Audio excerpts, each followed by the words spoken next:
समझना है इस चार्ट को याद करने के लिए, है ना? लॉजिक क्या समझना है सर अपने को?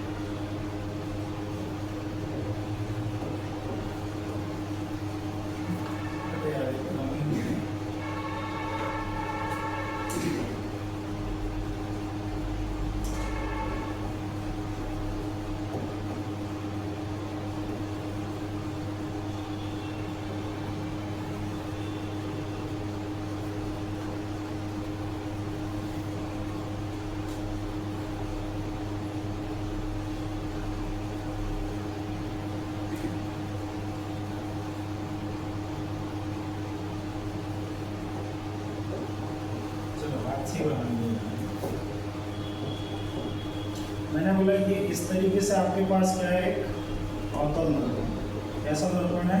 अवतल दर्पण। और मैंने बोला ये इसका क्या है? मुख्य अक्ष। इसका क्या है? मुख्य अक्ष। क्या है इसका? मुख्य अक्ष। आपको पता है सर इसका इधर क्या होगा सर? वक्रता केंद्र होगा। इसका मध्य बिंदु क्या होगा? मुख्य फोकस। ये क्या हो गया? ध्रुव। क्या हो गया? ध्रुव। तो वस्तु अपन किधर रखेंगे सर? हमेशा बाई ओर। वस्तु अपन किधर रखेंगे? बाई ओर। तो यदि वस्तु बाई ओर रखेंगे तो सबसे पहले वस्तु कहाँ पर रखाएगी? अनंत पर। कहाँ पर रखाएगी? अनंत पर। अनंत पर मतलब इधर हमारे को वस्तु रखने की जरूरत नहीं है। और अनंत पर रखी होगी। कहाँ पर रखी होगी? सबसे पहले अनंत पर। फिर इधर लाओगे तो किसके बीच आ जाएगी? किसके बीच आ जाएगी? वक्रता केंद्र और अनंत के बीच। किसके बीच आ जाएगी? वक्रता केंद्र और अनंत के बीच। फिर उसके बाद तीसरी पोजीशन क्या होगी? वक्रता केंद्र पर। और चौथी पोजीशन क्या हो जाएगी? वक्रता केंद्र और फोकस के बीच। और पांचवी पोजीशन क्या हो जाएगी? फोकस पर। और छठवीं पोजीशन क्या हो जाएगी? फोकस और ध्रुव के बीच। किस पर हो जाएगी? फोकस और ध्रुव के बीच। आई क्या बात समझ में? तो कितनी पोजीशन हो गई? टोटल 6। सबसे पहले कहाँ रखाएगी? अनंत पर। फिर कहाँ रखाएगी? अनंत और वक्रता केंद्र के बीच। फिर कहाँ रखाएगी? वक्रता केंद्र पर। फिर कहाँ रखाएगी? वक्रता केंद्र और फोकस के बीच। और फिर कहाँ रखाएगी?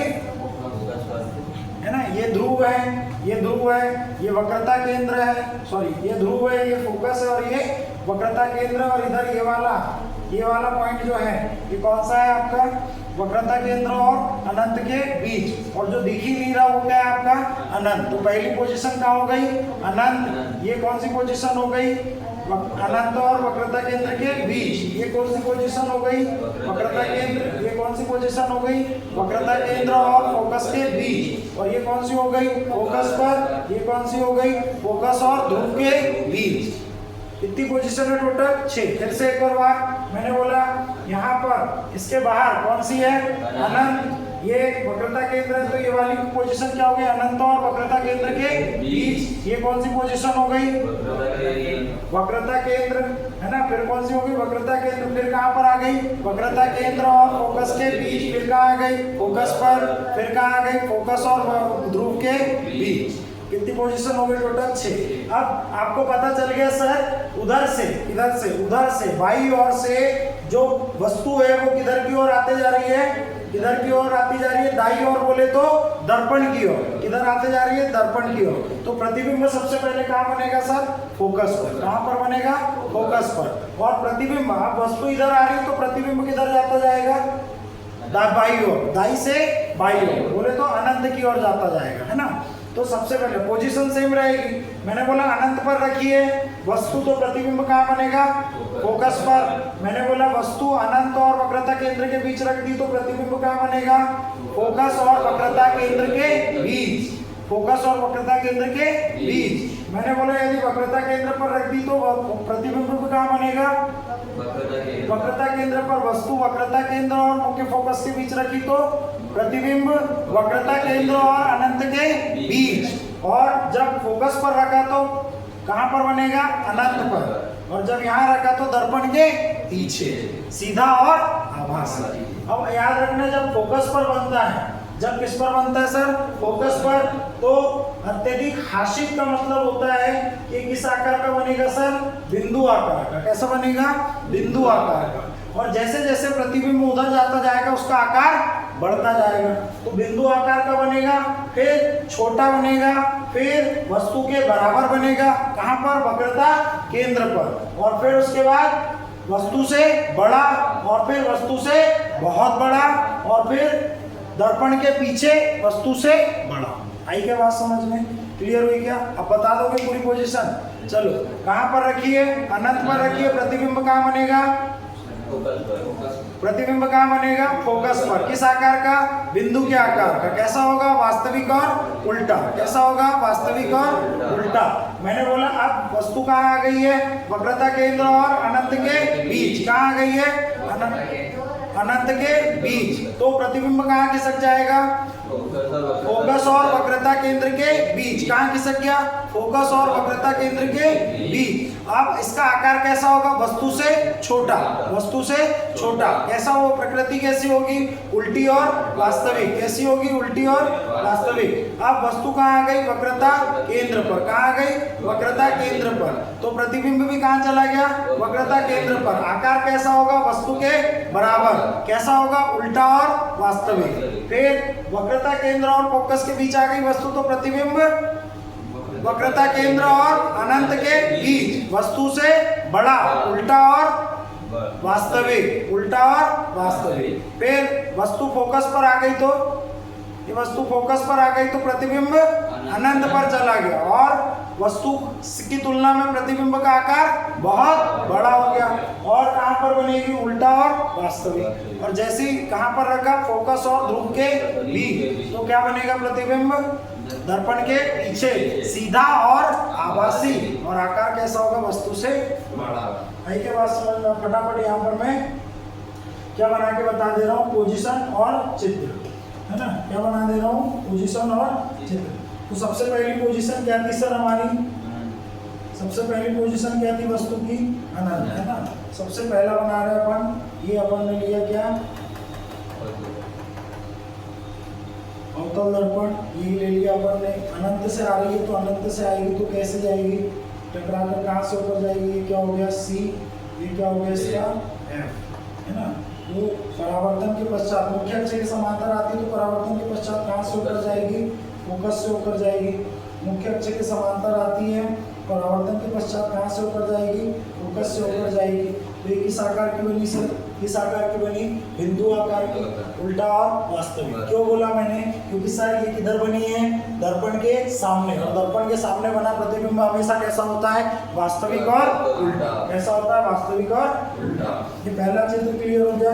दूसरा, दूसरी स्थिति क्या होगी सर, मैंने बोला सर दूसरी स्थिति में वस्तु अनंत से खिसक कर कहाँ आ जाएगी, अनंत और वक्रता केंद्र के बीच। मैंने बोला ये क्या है सर, वक्रता केंद्र है, ये क्या है इसका फोकस है, और मैंने बोला वस्तु कहाँ रख दी है, यहाँ पर।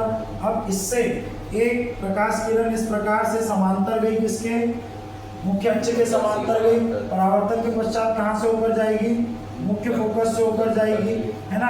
और एक किरण भेज दो कहाँ से, वक्रता केंद्र से, तो जिस मार्ग से गई उसी मार्ग से वापस लौट जाएगी। तो यहाँ पर इनका कटाक्ष बिंदु कहाँ मिला, यहाँ पर। यहाँ पर क्या बनेगा आपका, प्रतिबिंब।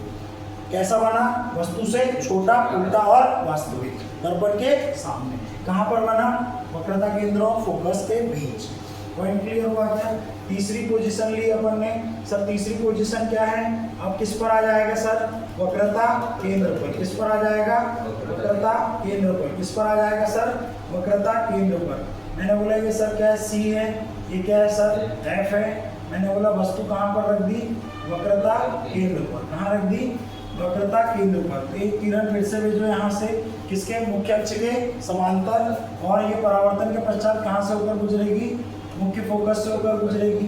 पॉइंट क्लियर हुआ क्या।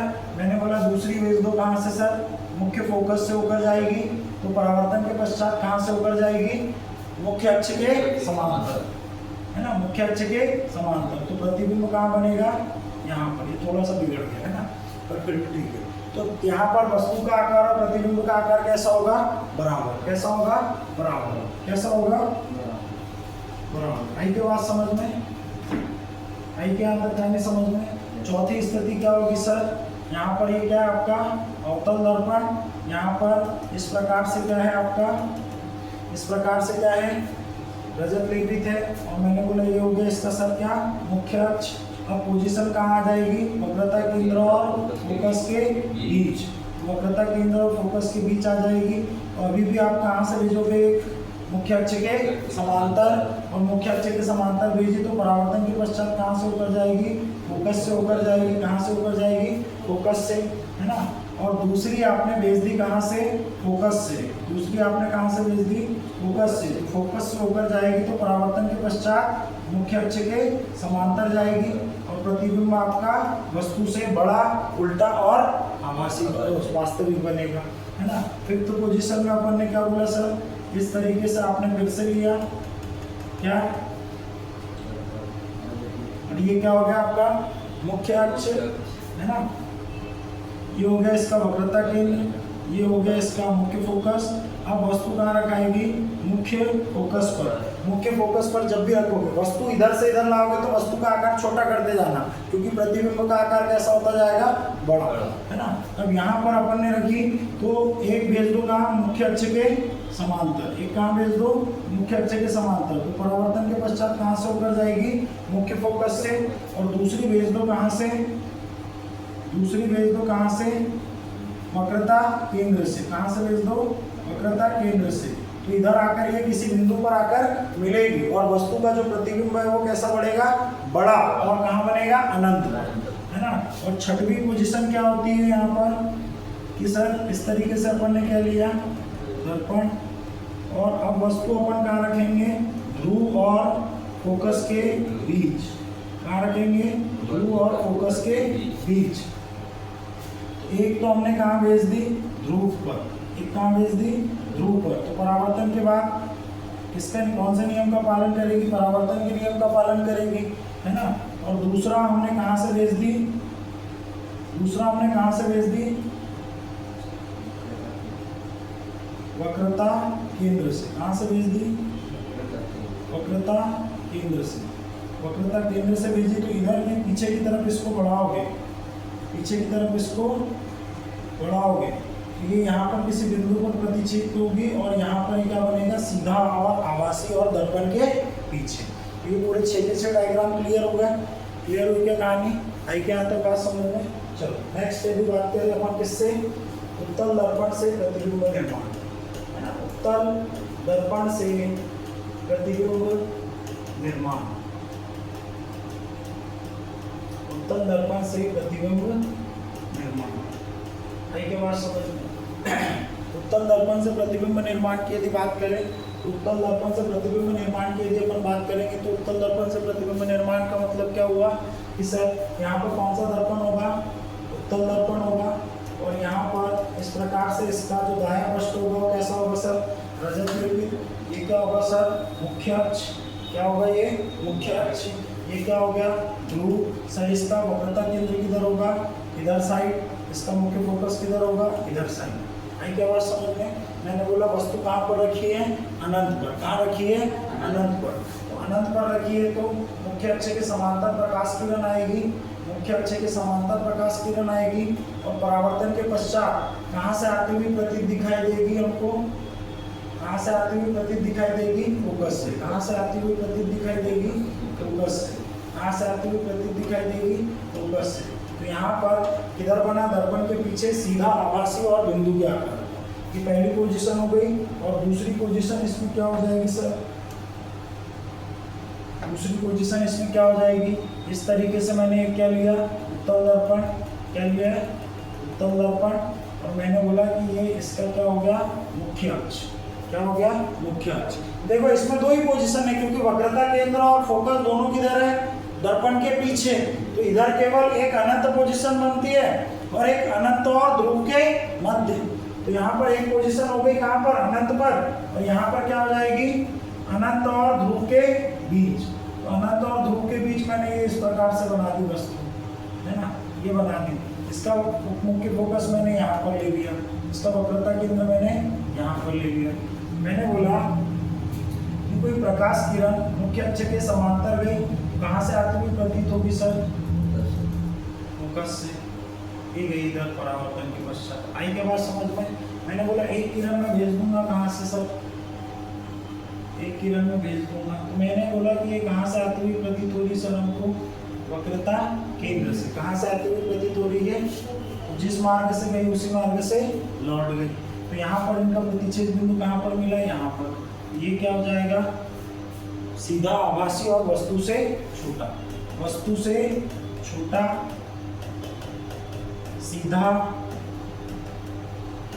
आभासी, और कहाँ मिलेगा, आभासी और दर्पण के पीछे, दर्पण के पीछे। तो याद रखना यहाँ पर भी हमारा जो प्रतिबिंब था बिंदु आकार का मिला था। प्रतिबिंब कैसा मिला था, बिंदु आकार का। प्रतिबिंब का कैसा मिला था, बिंदु के आकार का। कैसा था सर, सीधा।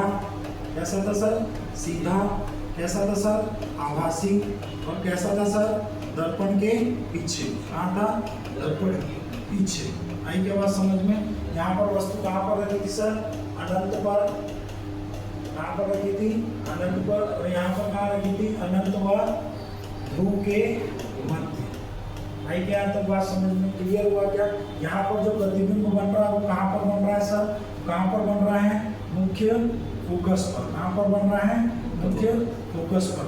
यहाँ पर सर प्रतिबिंब कहाँ पर बन रहा है, प्रतिबिंब कहाँ पर बन रहा है सर, यहाँ पर प्रतिबिंब कहाँ पर बन रहा है, ध्रुव और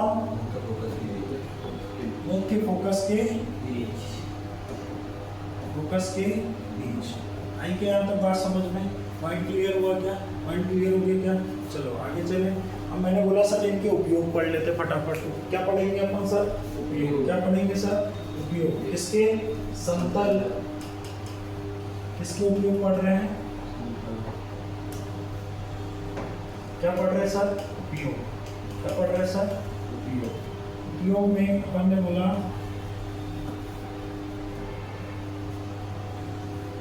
क्या पढ़ रहे सर अपन, उपयोग, है ना। एक तरफ है हमारा कौन सा सर, समतल दर्पण। कौन सा है सर, समतल दर्पण।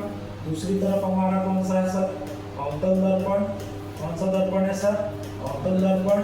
तीसरा है हमारे पास कौन सा, उत्तल दर्पण। कौन सा है, उत्तल दर्पण। तीसरा कौन सा सर हमारे पास, उत्तल दर्पण। यदि समतल दर्पण की बात करें तो समतल दर्पण का उपयोग आप कहाँ करते हो सर, चेहरा देखने में, है ना। स्वयं का प्रतिबिंब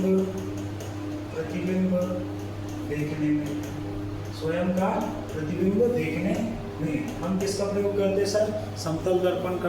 क्यों, क्योंकि इसके द्वारा बना प्रतिबिंब कैसा होता है सर, पार्श्व प्रतिबिंब होता है ना।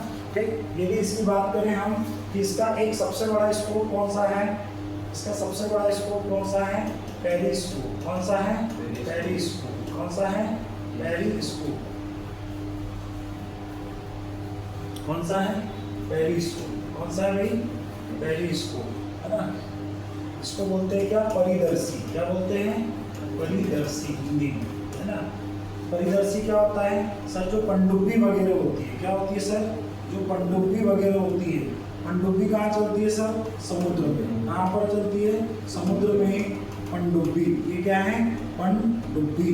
बोले तो इसको क्या बोलते हैं सर, सबमरीन। क्या बोलते हैं, सबमरीन। ये कहाँ पर डूबी होती है सर, पानी के अंदर। कहाँ डूबी होती है, पानी के अंदर। इसमें एक यंत्र काम करता है इस तरीके से। ये क्या है, एक यंत्र, है ना।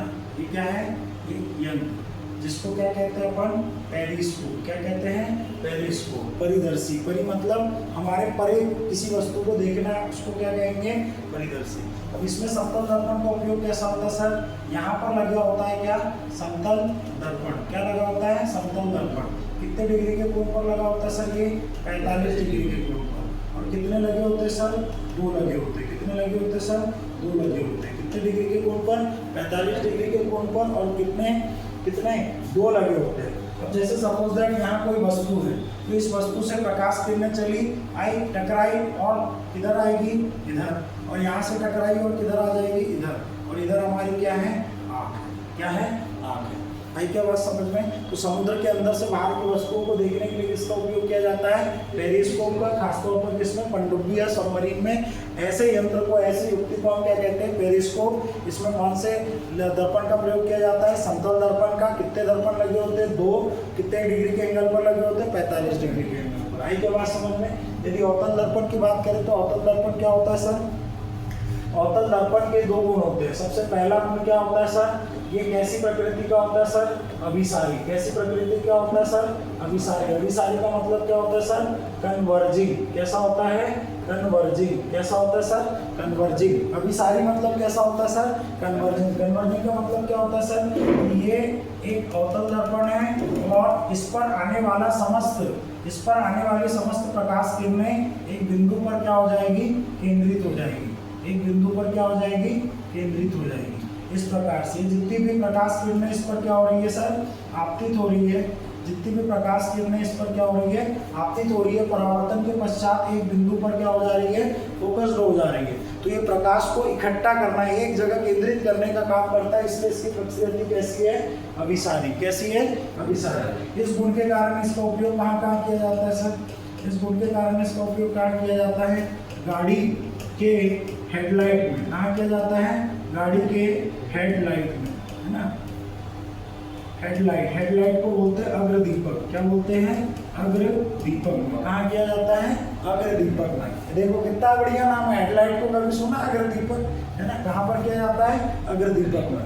यदि आपको अग्रदीपक का चित्र बनाकर बताओ तो इस तरीके से आपका अग्रदीपक रहता है। यहाँ पर ये बल्ब रहता है और यहाँ पर ये आपका क्या रहता है? इस तरीके से ग्लास। तो आपका जो अवतल दर्पण होता है वो कौन सा वाला होता है? जिस पर बल्ब लगा हुआ है। तो यहाँ से जब रोशनी निकलेगी तो प्रकाश किरणें टकराएगी और इसका फोकस कैसे जाएगा? सीधा। ये इसके अलावा और कहाँ पर होगा सर? टॉर्च में। कहाँ पर होगा? टॉर्च में। कहाँ पर होगा? टॉर्च में। साथ ही दाढ़ी बनाने के लिए। क्या के लिए? दाढ़ी बनाने के लिए। दाढ़ी बनाने में भी किसका प्रयोग होगा? दाढ़ी वाले आईने में किसका प्रयोग करोगे सर? अवतल दर्पण का। दूसरा इसका क्या गुण होता है सर? दूसरा गुण होता है सर ये छोटी वस्तु का कैसा प्रतिबिंब बनाता है? छोटी वस्तु का बड़ा प्रतिबिंब बनाता है। कैसा प्रतिबिंब बनाता है? बड़ा प्रतिबिंब। छोटी वस्तु का कैसा प्रतिबिंब बनाएगा? बड़ा। तो यहाँ पर ENT डॉक्टर, ई बोले तो ईयर बोले तो कान, एन बोले तो नोज बोले तो नाक, और टी बोले तो थ्रोट बोले तो गला, डी बोले तो डेंटिस्ट बोले तो दांत वाला। ये डॉक्टर किसका प्रयोग करते हैं? ये डॉक्टर किसका प्रयोग करते हैं बेटा? किसका प्रयोग करते हैं? अवतल दर्पण का। किसका प्रयोग करते हैं? अवतल। एग्जाम में लिख क्या रहना? उत्तल दर्पण की यदि बात करें, किसकी बात करें? उत्तल दर्पण की। तो इसका पहला गुण क्या होता है सर? इसका जो पहला गुण होता है सर बहुत ही बढ़िया है। क्या है? अपसारी। कैसा है? अपसारी। अपसारी मतलब डाइवर्जिंग। अपसारी मतलब कैसा होता है सर? डाइवर्जिंग। डाइवर्जिंग का मतलब क्या होता है सर?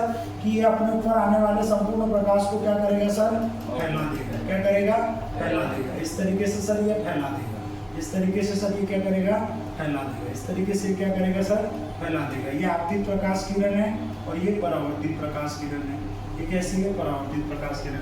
दुनिया में अच्छी बुरी हर चीज का इस्तेमाल कर सकते हैं अपन। तो यहाँ पर इसका उपयोग कहाँ किया जाता है सर? Street light.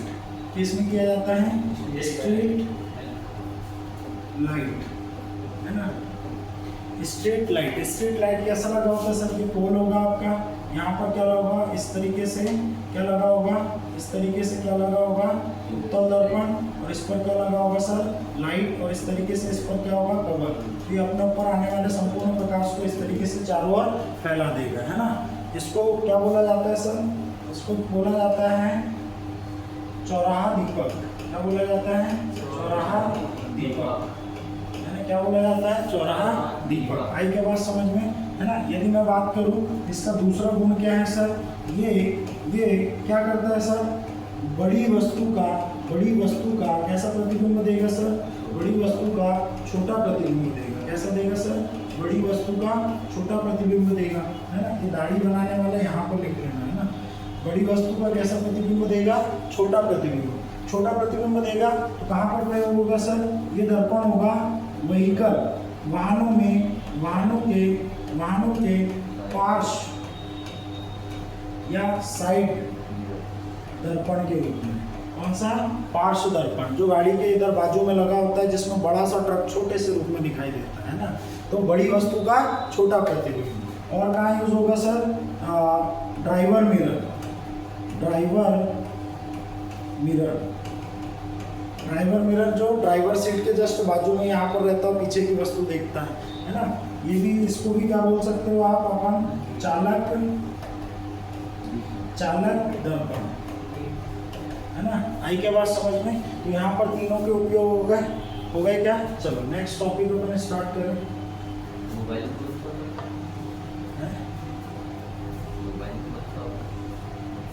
होता है ये तो सेम नहीं होगी क्या? स्क्रीनशॉट कहाँ से आएगा इसका?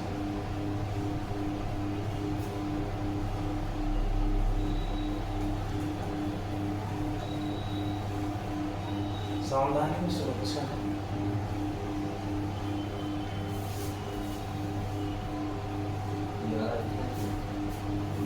से स्क्रीनशॉट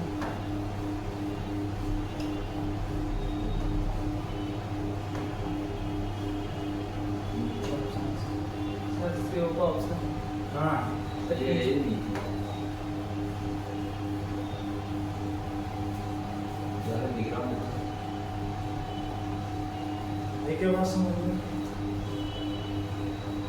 तो भैया आई क्या बात समझ?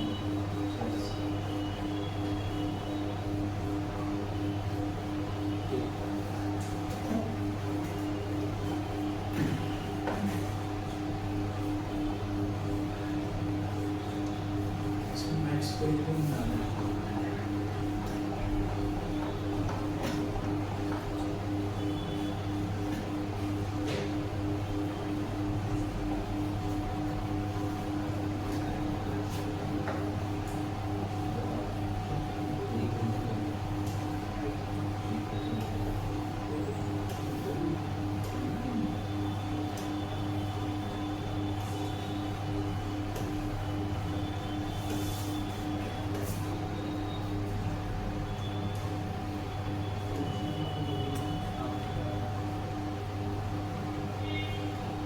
ग्रीन स्क्रीन,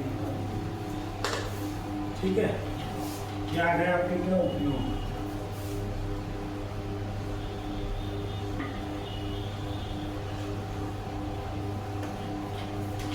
नेक्स्ट क्या पढ़ रहे थे अपन? क्या पढ़ रहे थे? अबे खत्म हो गया ना। अब अपन यहाँ पर डेरिवेशन से स्टार्ट कर रहे हैं। क्या स्टार्ट कर रहे हैं? डेरिवेशन। क्या स्टार्ट कर रहे हैं बाबू? डेरिवेशन। सबसे पहला डेरिवेशन अपन स्टार्ट कर रहे हैं, तो 15 मिनट में 2 डेरिवेशन। ग्रीन स्क्रीन पे अच्छा दिख रहा था, ग्रीन बैकग्राउंड में अच्छा दिख रहा था।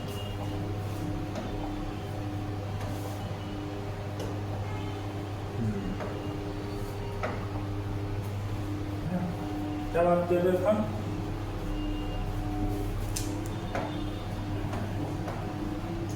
फटाक से समझना है ना। यहाँ पर अपन डेरिवेशन स्टार्ट कर रहे हैं। बोलिए क्या स्टार्ट कर रहे हैं? बोलिए। दर्पण की वक्रता, त्रिज्या और फोकस दूरी में संबंध। बोलिए दर्पण की वक्रता, त्रिज्या और फोकस दूरी में क्या पढ़ रहे हैं हम? फोकस दूरी में संबंध। गोलीय दर्पण की वक्रता, त्रिज्या और फोकस दूरी में संबंध। क्या होता है सर संबंध?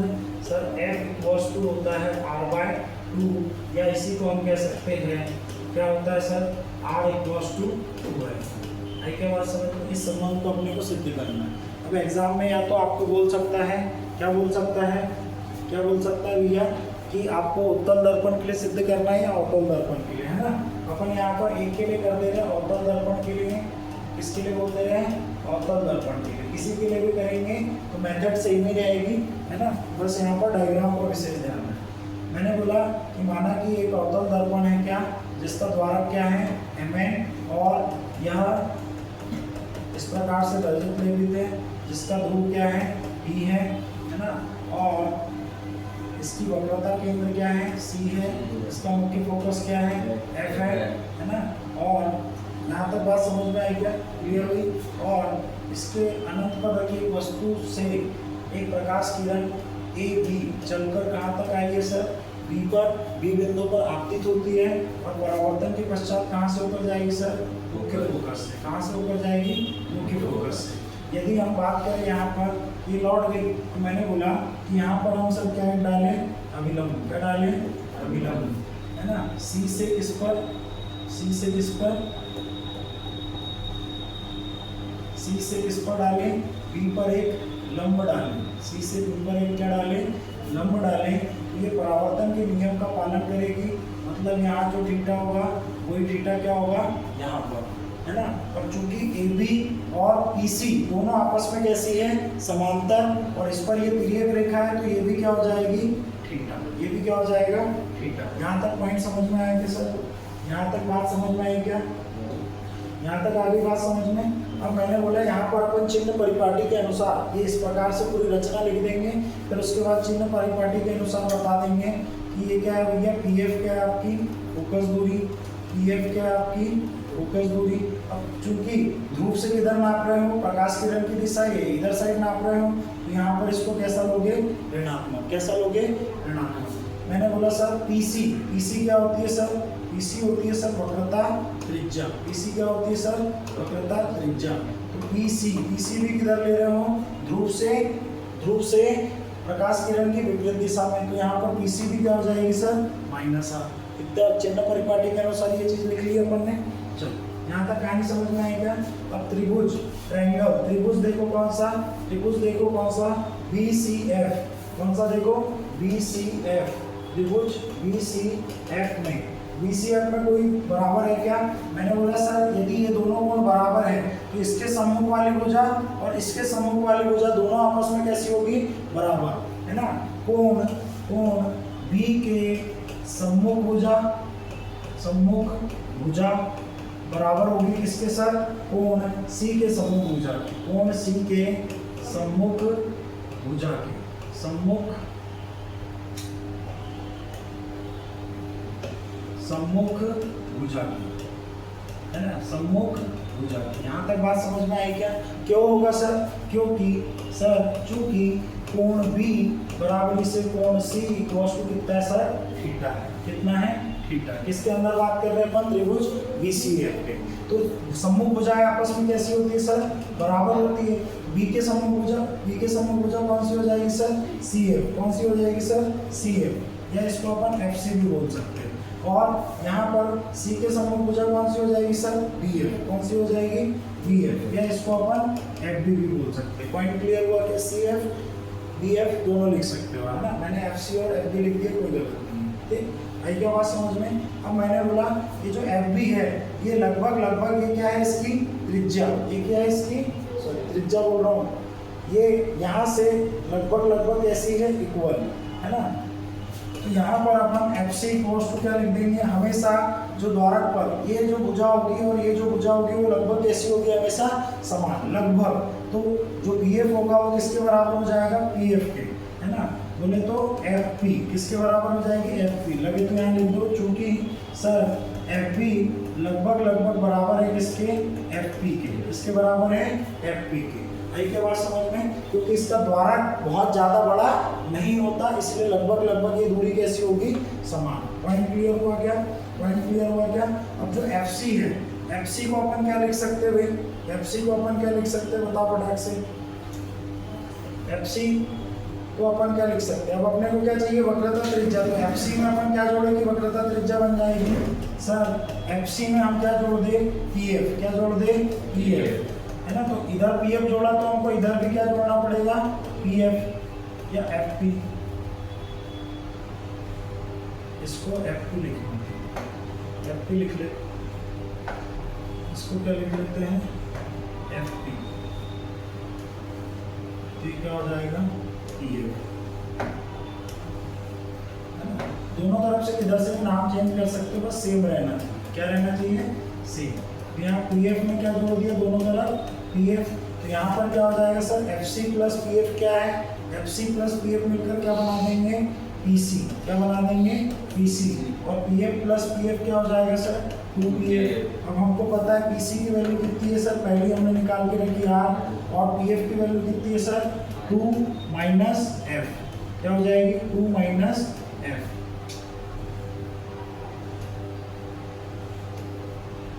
क्या हो जाएगी 2 माइनस एफ। तो यहाँ माइनस से minus cancel, R equals to क्या आ गया 2f। यदि ये प्रूफ करने के लिए दिया है तो ये कर लो, या तो f इक्वल्स टू क्या हो जाएगा r/2, या तो ये हो जाएगा। अतः गोलीय दर्पण की वक्रता त्रिज्या का आधा फोकस दूरी होती है। आई क्या बात समझ में?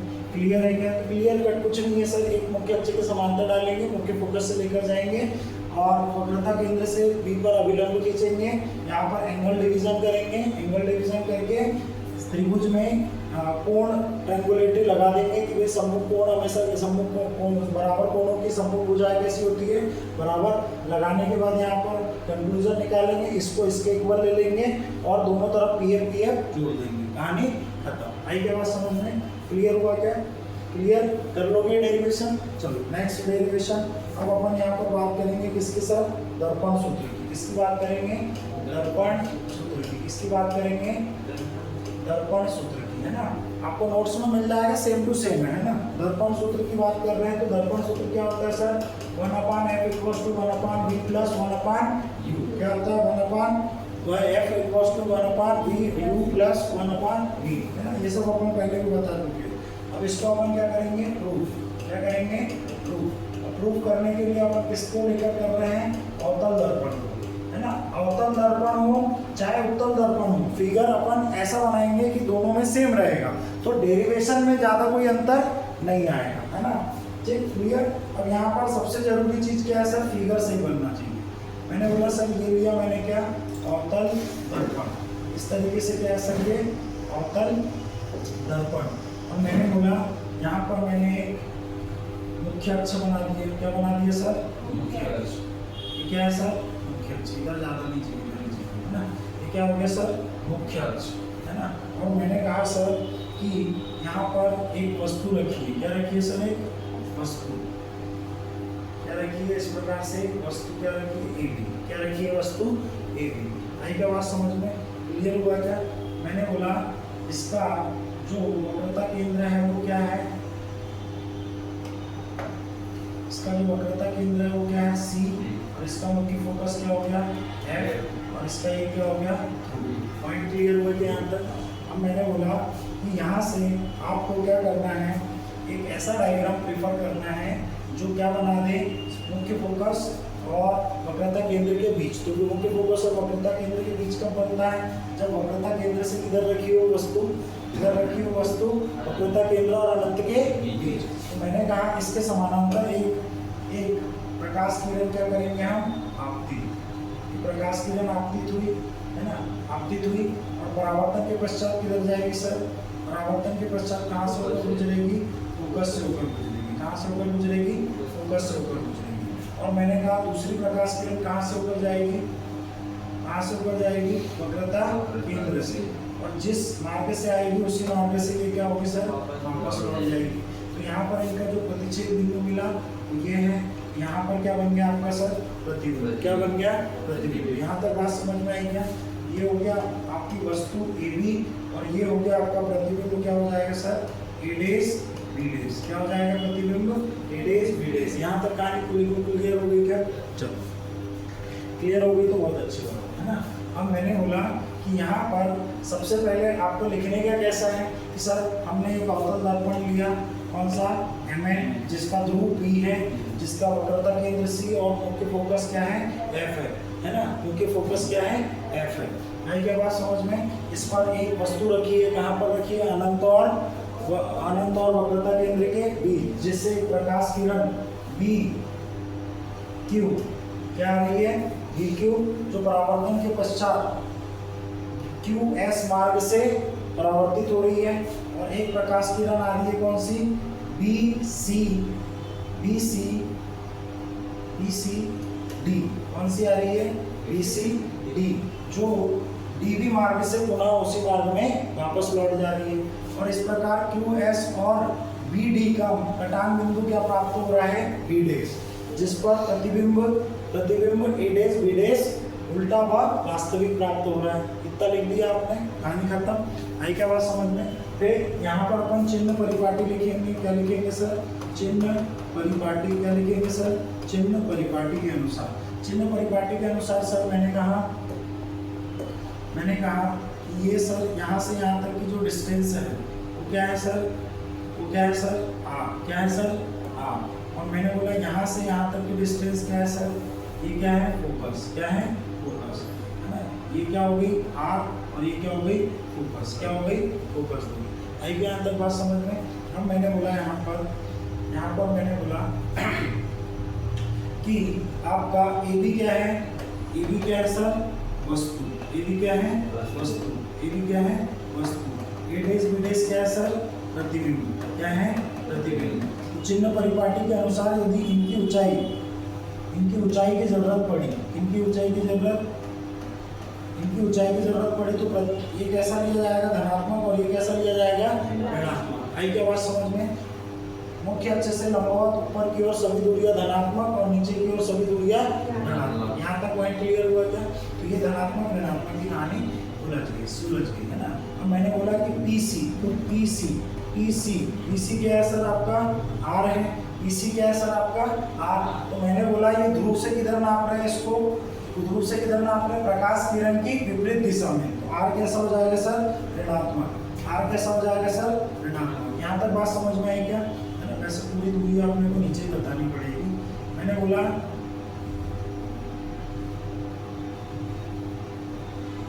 यहाँ से यहाँ तक की जो दूरी है, यहाँ से यहाँ तक की जो दूरी है, दूसरा कैंसिल, यहाँ से यहाँ तक की जो दूरी है ये क्या है सर, ये सर क्या है सर, u। और यहाँ से यहाँ तक की जो दूरी है वो क्या है सर, v। क्या है, v, है ना। ये दूरी क्या हो गई सर, u। क्या हो गई, u, है ना। ये क्या दूरी हो गई, u, और ये कौन सी हो गई सर, v, है ना। तो मैंने बोला पीसी क्या हो गई, वक्रता त्रिज्या। और यहाँ पर मैंने बात की क्या, यहाँ पर बात की अपन ने किसकी, pf की। इसकी बात कर रहे हैं pf की।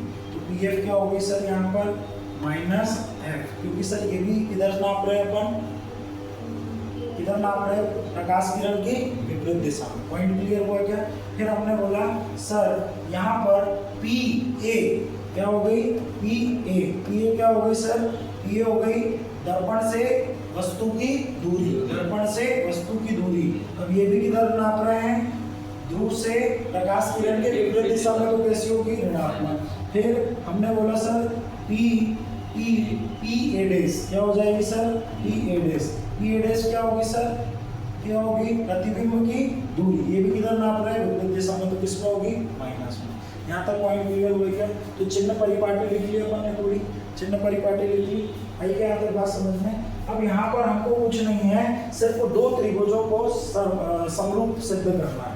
कौन कौन सा, सबसे पहले हम ले रहे हैं, चूंकि त्रिभुज ABC, त्रिभुज ABC व त्रिभुज कौन सा, A dash B dash C, त्रिभुज ABC व A dash B dash C में, A dash B dash C में क्या है, ये दोनों आपस में कैसे हैं सर, डायरेक्ट सिद्ध कर दो कि क्या है, समरूप। क्या है, समरूप। ये कैसे हैं, समरूप, है ना। ये आकार में छोटा, इसी का प्रतिबिंब दिखाई दे रहा है।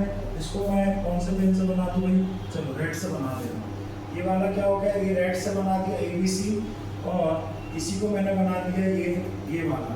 तो ये दोनों त्रिभुज दिख रहे हैं, ABC समझना है, ABC और A dash B dash C, ये दोनों कैसे सर हमारे, समरूप है। कैसे हैं, समरूप है। आई क्या बात समझ में यहाँ पर। अब दोनों त्रिभुज यदि समरूप है तो यहाँ पर AB इसके संगत भुजा है, A डैश B डैश के, है ना, A डैश B डैश के। लिखने का एक तरीका हमेशा याद रखना, समरूप में कभी भी लिखोगे तो यहाँ पर जो ABC, जो त्रिभुज पहले लिखा है उसकी भुजा ऊपर, और जो बाद में लिखा है उसकी भुजा नीचे। Point clear. बराबर होगा किसके, अब किसको ले लोगे आप, AC, इसको ले लोगे AC और A डैश C, इसको ले लोगे AC और A डैश C। आई क्या बात समझ में। क्लियर?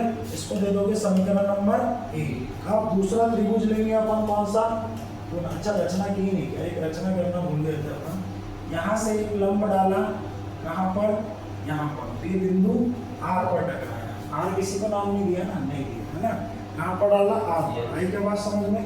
तो कौन सा? QRF। कौन सा त्रिभुज? त्रिभुज QRF। ये समरूप होगा किसके?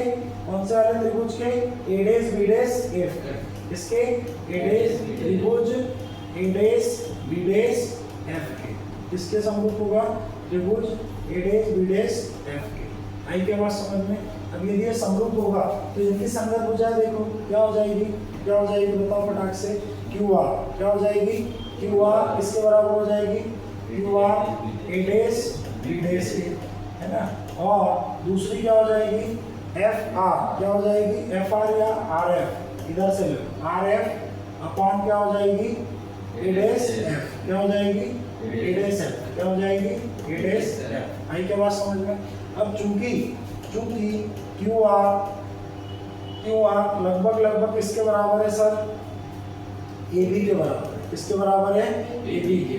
और जो RF है वो लगभग बराबर है किसके? PF के। किसके बराबर है? PF के। है या नहीं है? बिल्कुल है सर। तो बस इसको चेंज करके लिख दो। यहाँ पर QR की जगह क्या आ जाएगा? AB बटा A डैश B डैश, और इधर क्या आ जाएगा? PF बटा A डैश F। ये क्या हो गया? समीकरण नंबर 2। कौन सा समीकरण हो गया? समीकरण नंबर 2। आई क्या यहाँ तक बात समझ में? क्लियर हुआ क्या? पॉइंट क्लियर हुआ क्या? और मैंने बोला देखो समीकरण 1 और 2 का जो right hand left hand side है वो दोनों कैसे हो गए? बराबर। कैसे हो गए? बराबर। तो समीकरण 1 व समीकरण 2 से, समीकरण 1 व 2 से क्या हो जाएगा sir? AC upon A dash C। क्या हो जाएगा? AC upon A dash C। AC upon A dash C बराबरी से क्या हो जाएगा आपका? PF upon A dash F, है ना। अब इसमें अपने को चेक करना है कि कौन कौन सी अपनी नॉन वैल्यू है। AC देखो, AC कहाँ है? AC नॉन वैल्यू है क्या अपने पास? नहीं है। हमारे पास नॉन वैल्यू क्या है सर? PA नॉन है और PC भी नॉन है। तो PA माइनस क्या कर देंगे?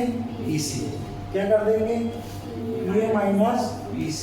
तो इसको क्या लिख दिया? PA minus PC। तो PA में से, पूरे PA में से PC घटाएंगे तो क्या बचेगा? AC। क्या बचेगा?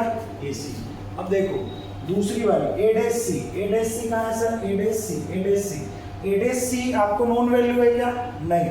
आपके पास क्या वैल्यू नॉन है? PC minus PA dash. क्या है? PC माइनस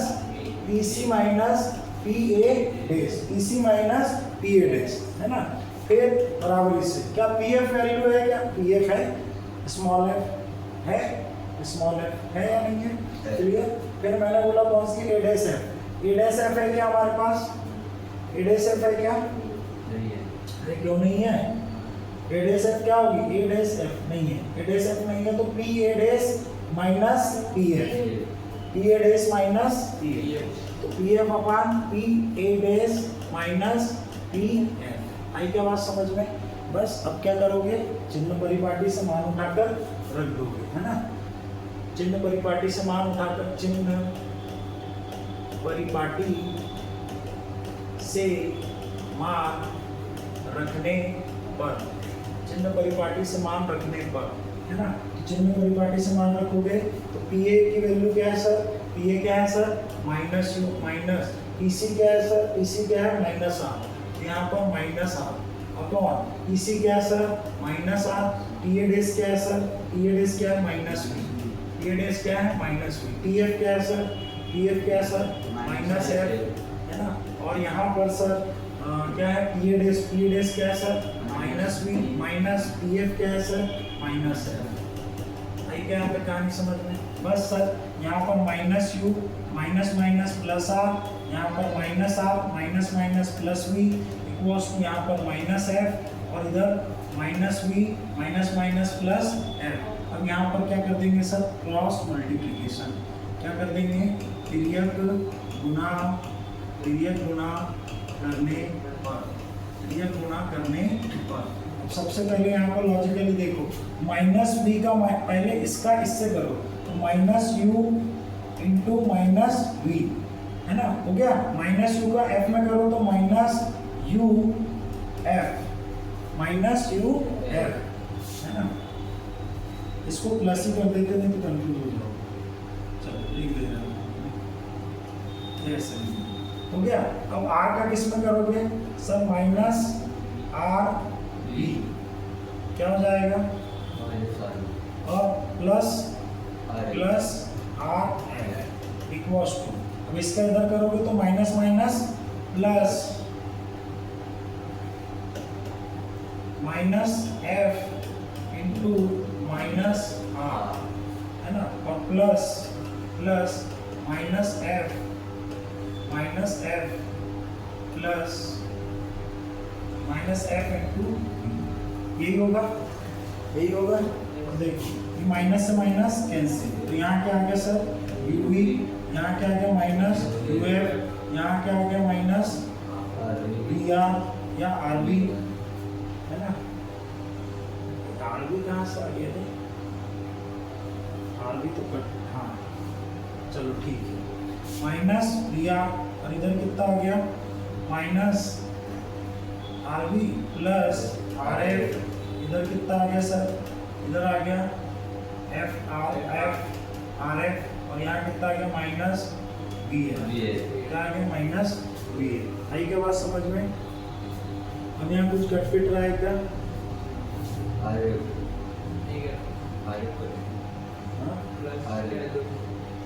आर एफ से आर एफ कैंसिल हो जा रहा है, और कुछ कट रहा है क्या, और कुछ कट रहा है क्या, नहीं कट रहा, कुछ गड़बड़ कर दी है क्या।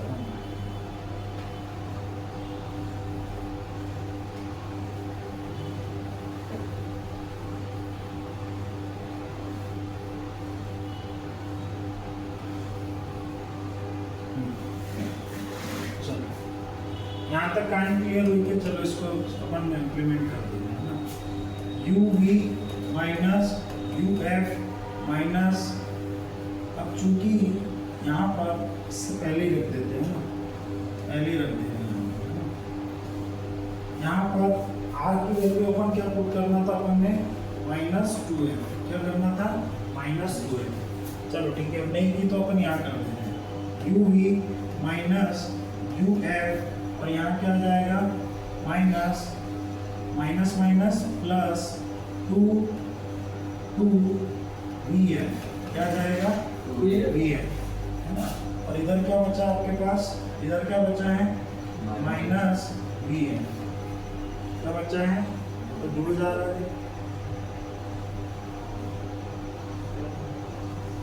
ये। यहाँ से अपने को फिर से करना, आर की जगह क्या रखना था अपने को माइनस,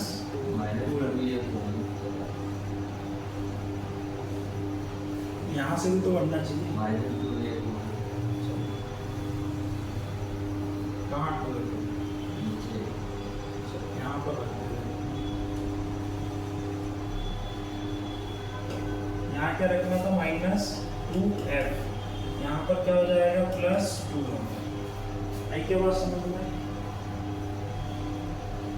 पी एफ नहीं गड़बड़ की है बेटा, वैल्यू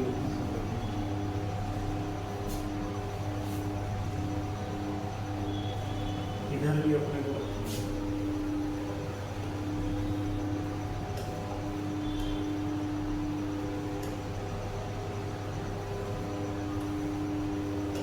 यहाँ पर क्या आ जाएगी माइनस टू एफ, यहाँ पर भी क्या आ जाएगी माइनस टू एफ, है ना। वो भी यहाँ तक कहानी।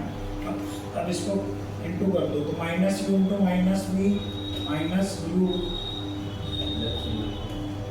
यू इंटू माइनस बी, है ना। फिर किसका होगा माइनस यू का plus minus minus U F, फिर इसका गुना करोगे टू एफ का तो माइनस टू बी एफ, फिर उसके बाद प्लस टू का करोगे तो प्लस टू एफ स्क्वायर, इधर करोगे तो minus minus plus to F square, और इधर कितना हो जाएगा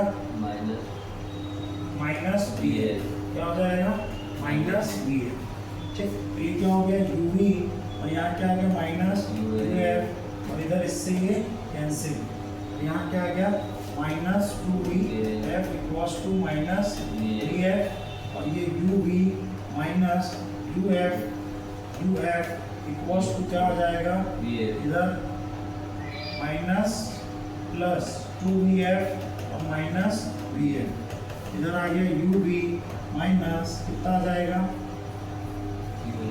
माइनस कितना आ जाएगा यू एफ और इधर कितना आ जाएगा टू में से गया तो बी एफ। अब इसको भी उधर भेज दो U B equals to B F plus क्या आ जाएगा यू एफ। अब समीकरण के दोनों पक्षों में यू वी एफ से भाग देने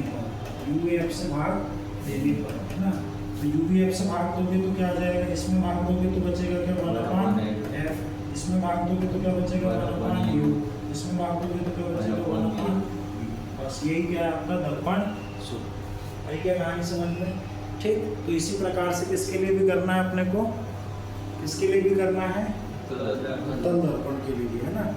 अब बस एक लास्ट बता दे रहा हूँ, रैखिक आवर्धन 2 मिनट में ही खत्म, है ना। रैखिक आवर्धन क्या है, रैखिक आवर्धन। रैखिक आवर्धन का मतलब क्या होता है बेटा, आवर्धन है ना, इसको बोलते हैं लीनियर मैग्निफिकेशन। क्या बोलते हैं, लीनियर मैग्निफिकेशन, लीनियर मैग्निफिकेशन है ना, लीनियर मैग्निफिकेशन। अब मैग्निफिकेशन का मतलब क्या होता है बेटा, यहाँ पर इसको किससे दर्शाते हैं, m से। इसका बेसिक मीनिंग ये होता है कि प्रतिबिंब वस्तु की तुलना में कितना गुना आवर्धित है। क्या बोला मैंने, प्रतिबिंब वस्तु की तुलना में कितना गुना आवर्धित है, छोटा है या बड़ा है। यदि m का मान 1 से छोटा आ रहा है तो प्रतिबिंब कैसा होगा बेटा, प्रतिबिंब वस्तु से कैसा होगा, छोटा होगा, वस्तु से छोटा होगा, प्रतिबिंब वस्तु से छोटा होगा। और यदि m का मान 1 से बड़ा आ रहा है तो प्रतिबिंब कैसा होगा बेटा, प्रतिबिंब कैसा होगा, प्रतिबिंब वस्तु से कैसा होगा, बड़ा होगा, प्रतिबिंब वस्तु से बड़ा होगा। है क्या बात समझ में यहाँ पर, मतलब m बराबर से वस्तु की प्रतिबिंब की ऊंचाई, प्रतिबिंब की ऊंचाई बटे वस्तु की ऊंचाई, वस्तु की ऊंचाई। क्या बात समझ में, इसको m इक्वल्स टू क्या लिख सकते हैं, image height upon object height, है ना। इसका एक और सूत्र होता है v/u। क्या होता है, v/u, है ना। क्या होता है, v/u। अब यहाँ पर लॉजिकली बात समझना कि वस्तु हमेशा कहाँ रखी जाती है, वस्तु हमेशा कहाँ रखी जाती है, दर्पण के सामने।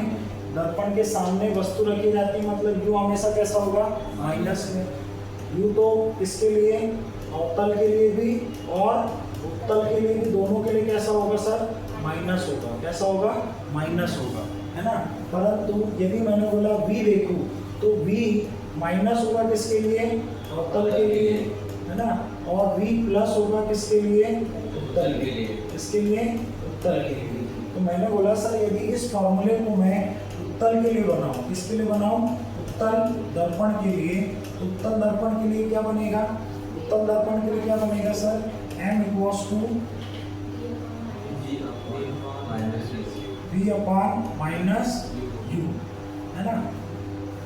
एक बार चेक कर लिया जाए,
इसका सूत्र क्या होता है माइनस वी अपॉन यू। तो यहाँ पर क्या हो जाएगा बेटा minus minus plus, minus minus plus, मतलब यदि आपका आवर्धन कैसा होगा बेटा धनात्मक, आवर्धन कैसा होगा धनात्मक, तो आवर्धन धनात्मक होने का मतलब ये होता है, लॉजिकली इस पॉइंट को दिमाग में फिट कर लेना, आवर्धन धनात्मक होने का मतलब होता है कि सर प्रतिबिंब हमेशा कैसा बनेगा आभासी, कैसा बनेगा आभासी और सीधा, और कहाँ बनेगा दर्पण के पीछे, कहाँ बनेगा दर्पण के पीछे। मतलब ये किसके अंदर किसकी पहचान हो जा रही है, इसमें किसकी पहचान हो जा रही है कि वो हमेशा कौन सा होगा उत्तल दर्पण, यदि धनात्मक आया तो। और यदि अवतल दर्पण की बात करें तो अवतल दर्पण में m बराबर इससे क्या होगा minus V upon minus U, और पूरे के सामने माइनस, तो माइनस से माइनस कैंसिल, तो आवर्धन क्या हो जाएगा माइनस वी अपॉन यू। मतलब यहाँ पर जो अवतल दर्पण में आवर्धन ऋणात्मक आने का मतलब क्या हो गया, ऋणात्मक आवर्धन का मतलब क्या हो गया बेटा, ऋणात्मक आवर्धन का मतलब क्या हो गया कि दर्पण पर जो प्रतिबिंब बना है सर, प्रतिबिंब हमेशा कैसा होगा, प्रतिबिंब कैसा होगा वास्तविक, कैसा होगा वास्तविक और उल्टा, कैसा होगा वास्तविक और उल्टा। और ऋणात्मक होने का मतलब है कि दर्पण कौन सा होगा अवतल, कैसा होगा अवतल, और प्रतिबिंब कहाँ बनेगा दर्पण के सामने, दर्पण के सामने। यदि आपको मैंने बोला कि बेटा बताओ किसी वस्तु के प्रतिबिंब का आवर्धन -1 है, क्या है -1 है, तो मैं आपसे पूछ रहा हूँ बताओ दर्पण कौन सा होगा, दर्पण कौन सा होगा, वस्तु कहाँ पर रखी होगी, वस्तु कहाँ पर रखी होगी, ये सब बताना है आपको, कहाँ पर बनेगा, कहाँ पर बनेगा, आई क्या बात समझ में। और प्रतिबिंब कहाँ पर बन रहा है और वस्तु का आकार कैसा है, वस्तु की तुलना में प्रतिबिंब का आकार बताओ फटाक से। सबसे पहले तो एक बना है, मैंने बोला यहाँ पर जब भी बराबर बनेगा तो यहाँ पर प्रतिबिंब का आकार किसके बराबर होगा, प्रतिबिंब का आकार किसके बराबर होगा, वस्तु के बराबर होगा, वस्तु के बराबर होगा। आई का बात समझ में। पहली चीज ऋणात्मक बना है, ऋण चिन्ह से क्या पता चल रहा है सर हमको, ये कौन सा प्रतिबिंब है, किसका प्रतिबिंब है अवतल दर्पण का। अवतल दर्पण पर प्रतिबिंब कैसा बनता है सर, वास्तविक बनता है, कैसा बनता है वास्तविक, और कैसा बनता है उल्टा, और कहाँ बनता है दर्पण के सामने, कहाँ बनता है दर्पण के सामने। और आपने देखा एक है तो वस्तु के बराबर बनेगा, वस्तु के बराबर बन रहा है, और वस्तु के बराबर अवतल दर्पण में कहाँ पर रखी होती है वस्तु, वक्रता केंद्र, कहाँ पर रखी होती है वक्रता केंद्र पर। आई क्या बात समझ में। तो एक चीज देखकर आप पूरी कहानी समझा सकते हो। अब आज के बाद इस चीज को कभी भूलना मत, क्योंकि इस पर जो क्वेश्चन बनता है उसमें आप हमेशा गलती करते हो। ये सब इतनी सारी कहानी क्यों समझाई, क्योंकि आपको दो पहलू इसमें एक साथ पकड़ने हैं। एक वस्तु के आकार, वस्तु की तुलना में आकार, वो नंबर देखकर पता चलेगा, और धन और ऋण देखकर क्या पता चलेगा, क्या पता चलेगा, क्या अवतल है या आई बात समझ में। अवतल हुआ तो वास्तविक और उल्टा, और उत्तल हुआ तो आभासी और सीधा। पॉइंट क्लियर हुआ क्या। कैसा लगा आज का सेशन दोस्तों, बहुत बहुत धन्यवाद देखने के लिए, है ना। Tata bye bye, see you. खाना वाना खाओ घर जाके, बहुत पढ़ लिया सर। एक बार -1 है तो ये प्रतिबिंब वस्तु बड़ा होगा, -1 प्रतिबिंब वस्तु से बड़ा होगा।